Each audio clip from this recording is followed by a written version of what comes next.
ہم ایک دعوت میں تھے تو اچانک کھانا سامنے آ گیا، جماعت کا ٹائم تھا اور میزبان نے ایک دعوت رکھی ہوئی تھی، کھانا اسی وقت لگایا اس نے. سب لوگ اٹھنے لگے کہ جماعت کے لیے جانا ہے. میں نے کہا، ہمارے ایک بڑے استاذ تھے، عالم تھے، انہوں نے کہا دیکھو جب میزبان نے کھانا لگا دیا ہے، کھانا گرم ہے، نماز پڑھنے ہم جائیں گے، یہ کھانا اٹھا کے رکھے گا، دوبارہ گرم کر کے کھانے کا ذائقہ کیا ہو جائے گا، خراب. جان کر نہیں ہوا، اتفاق سے ایسا ہو گیا. تو نبی صلی اللہ علیہ وسلم نے ارشاد فرمایا، اذا وضع العشاء فابدؤوا بالعشاء، جب نماز کا ٹائم اور کھانا رکھ دیا جائے تو پھر کھانا پہلے کھا لو، نماز بعد میں پڑھو.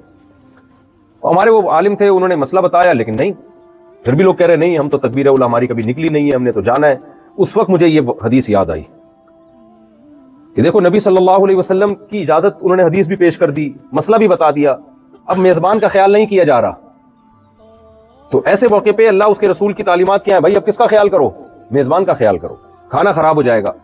اور پھر حضرت مفتی تقی عثمانی صاحب نے ایک بڑی پیاری بات بتائی، فرمایا ایک دفعہ ہم بیٹھے ہوئے تھے، والد صاحب موجود تھے، اچانک کھانا سامنے آ گیا، تو ہم نے کہا پہلے ہم نماز پڑھتے ہیں، اطمینان سے کھانا کھائیں گے. کہتے ہیں میرے والد صاحب نے کہا پہلے کھانا کھا لو، اطمینان سے نماز پڑھ لیں گے.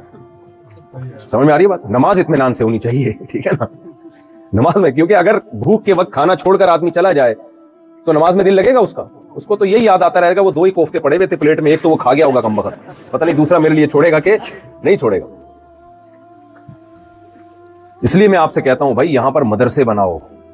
آپ لوگ جاپان میں ہو نا، یہاں کیا بناؤ، دینی مدارس بناؤ، علم کے لیے دینی مدارس، تزکیے کے لیے تبلیغ کے کام کو ترقی دو. یہاں پہ یہ جو میں نے حدیث پڑھی ہے نا، اس سے تبلیغ کی اہمیت بتانے کے لیے پڑھی ہے.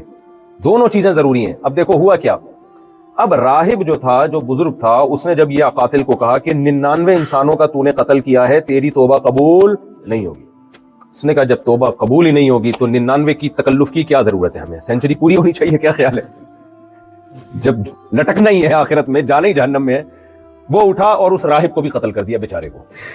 اب اس راہب پتہ نہیں کہاں گیا ہوگا، اللہ کرے جنت میں گیا ہو، لیکن اس نے کیا کیا، اس راہب کو بھی قتل کر دیا. فَكَمُلَ بِهِ 100، حدیث میں آتا ہے، اور اس راہب کے ذریعے 100 انسانوں کا قاتل بن گیا وہ. لیکن منزل اس کی کیا تھی، آخرت، کیونکہ کلمہ پڑھتا تھا. اس کو بار بار خیال آیا کہ میں نے 100 انسانوں کو مار تو دیا ہے، اس کی سزا کیا ہے، جہنم کی آگ. تو کیا برداشت کر لے گا تو؟ یقیناً جہنم برداشت نہیں ہو سکتا. مسلمان کتنا ہی گناہ گار ہو، وہ اللہ کے وعدوں کو برحق سمجھتا ہے. بھائی ایک دن حساب و کتاب دینا ہے، اس کی سزا ملے گی. دنیا سے بچ جاتا ہے انسان، آخرت سے نہیں بچ سکتا. نبی صلی اللہ علیہ وسلم نے فرمایا، حدیث کا مفہوم، پھر اس کے دل میں طلب پیدا ہوئی، شاید کوئی گنجائش ہو، بھائی اب تو 100 مار دیے میں نے، شاید توبہ اس کے کوئی گنجائش نکلتی ہو. چلو ایک آدمی سے اگر تحقیق کی ہے اور یہ عالم تھا بھی نہیں، چلو دوبارہ کوئی تحقیق کرتے ہیں، کوئی گنجائش نکل آئے. وہ گنجائشیں تلاش کر رہے ہیں توبہ کرنے کے لیے، اور ہم گنجائشیں تلاش کرتے ہیں گناہ کرنے کے لیے. اس عالم سے پوچھ لیا، اس نے ناجائز کہہ دیا، چلو ادھر جا کے فتویٰ لینے کی کوشش کرتے ہیں، ہو سکتا ہے وہاں پر کوئی گنجائش. طلاقیں دے کے کتنے لوگوں سے فتوے لے رہے ہوتے ہیں، طلاقیں دیتے ہیں، اپنے مسلک میں کوئی گنجائش نہیں نکلی، چلو ٹن مارو دوسرے مسلک میں، ہو سکتا ہے کوئی شیعہ مسلک میں نکل آئے، کوئی فلانے مسلک میں نکل آئے. اس قاتل کا تقوی آپ دیکھو، ایک طرف تو قاتل ہے لیکن اس کے دل میں اللہ کا خوف دیکھو. یہ قتل سے بچنے کے لیے سوچ رہا ہے کہ کسی اور عالم سے بھی پوچھا جائے، تاکہ اگر مجھے پتا چل جائے نا کہ میری توبہ قبول ہوتی ہے تو آئندہ میں قتل سے ہمیشہ کے لیے توبہ کر لوں. نبی صلی اللہ علیہ وسلم نے فرمایا، فَسَأَلَ عَنْ أَعْلَمِ أَهْلِ الْأَرْضِ، پہلے بھی اس نے لوگوں سے کہا تھا زمین میں جو سب سے زیادہ علم والا ہے اس کا مجھے بتاؤ. اب دوبارہ اس نے یہ سوال کیا کہ سب سے بڑا عالم زمین میں جو ہے اس کا بتاؤ مجھے. آج لوگ سب سے بڑے عالم کو بھی ویلیو نہیں دیتے، بلکہ جس نے مشہور ہونا ہو سوشل میڈیا میں، وہ سب سے بڑے عالم پہ کیچڑ اچھالنا شروع کر کے مشہور ہو جاتا ہے. وہ سب سے جو بڑا عالم ہوگا نا دنیا میں، ملک میں یا دنیا میں، اسی کے خلاف بولنا شروع کرے گا اور دنیا میں کیا ہو جائے گا، مشہور. حالانکہ اس حدیث سے پتہ چلتا ہے علماء میں جب ٹکراؤ ہو تو آپ نے کس کو ترجیح دینی ہے، جو زیادہ بڑا عالم ہو.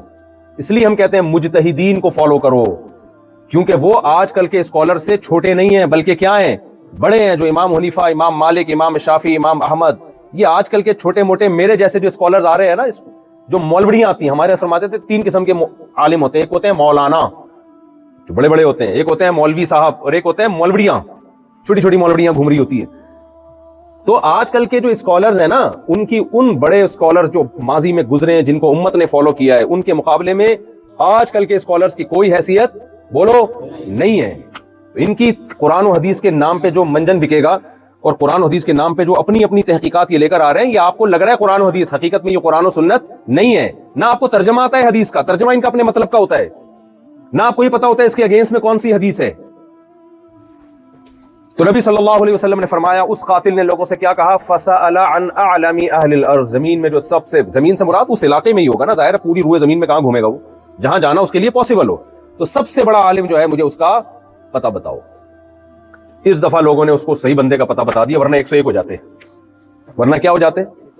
نبی صلی اللہ علیہ وسلم نے فرمایا فدل علی رجل عالم، لوگوں نے اس کو عالم کا پتہ بتایا، بھائی فلاں عالم ہے، اس کے پاس جاؤ۔ وہ عالم کے پاس آیا اور کہنے لگا انہ قتل 100 نفس فہل لہ من توبہ، میں نے 100 انسانوں کو مار دیا ہے، کیا میرا اللہ میری توبہ قبول کر لے گا؟ ایسا جذبہ تھا دیکھو، کیا میں بھی جہنم سے بچ سکتا ہوں؟ میرے لیے ممکن ہے، کوئی آپشن ہے؟ وہ عالم کی علم دیکھو کیسی اللہ نے حکمت دی، انہوں نے صرف مسئلہ نہیں بتایا، جب عالم سے مسئلہ پوچھا تھا کہ کیا میری توبہ قبول ہو سکتی ہے تو جواب دے دیتے ہاں۔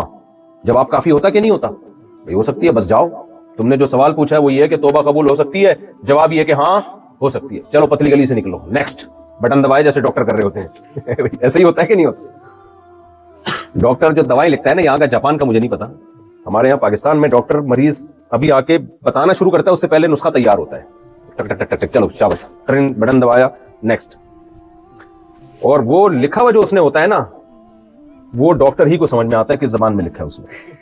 اب میڈیکل اسٹور جاؤ تو بزبان حال لکھا ہوتا ہے کہ میں نے جو ٹوپی کرانی تھی کرا دی ہے، اب جو جتنی ٹوپی تو کرا سکتا ہے، کوڈ ورڈ میں یہ لکھا ہوا ہوتا ہے، ہمیں سمجھ میں آتا ہے یہ پیناڈول لکھا ہے یا کیڑے مکوڑے بنائے ہیں کیا ہے۔